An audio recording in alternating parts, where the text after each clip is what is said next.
మీకు job interview లోపల awareness questions అంటే తెలుసా? What are your weaknesses? What are your strengths? What is your proud moment? ఇవన్నీ మీరు వినే ఉంటారు. హైరింగ్ టీమ్స్ టైం ఫిల్ చేయటానికైతే ఇవి అడగవండి.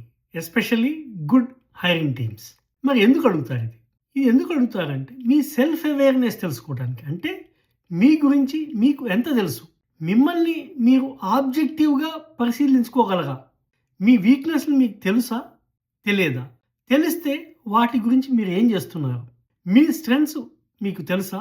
తెలిస్తే వాటిని ఎలా లెవరేజ్ చేస్తున్నారు? వాటిని మీ అడ్వాంటేజ్‌కి ఎలా ఉపయోగించుకుంటున్నారు? అలానే ఏ విషయంలో మీరు ఎక్సైట్ అయితారు? ఇవన్నీ తెలుసుకోవటానికి అడుగుతారు. ఇవి ఎందుకు అడుగుతున్నారో తెలియకుండా మనం అవతల వాళ్ళని ట్రిక్ చేయడానికి మనం ఆన్సర్ చేస్తే కొన్ని అవకాశాలు కోల్పోతాం. మీరు లెట్ అస్ సే మీ వీక్‌నెస్ అని చెప్పి అడిగినప్పుడు నేను నా ప్రెజెంటేషన్ స్కిల్స్‌ని పర్ఫెక్ట్ చేసుకోవడానికి ట్రై చేస్తున్నాను అని చెప్పి మీ ఆన్సర్ అయితే మంచి హైరింగ్ మేనేజర్ మీకు ఒక సేఫ్ ఎన్విరాన్మెంట్ లోపల అంటే ఇంటర్నల్ టీమ్ ఎన్విరాన్మెంట్ లోపల లేకపోతే మెంటోర్‌షిప్ ఏర్పాటు చేయొచ్చు మీ ప్రెజెంటేషన్ స్కిల్స్‌ని ఇంప్రూవ్ చేసుకోవడానికి. ఎట్లాంటి పరిస్థితిలో పెనాల్టీ ఉంటుంది?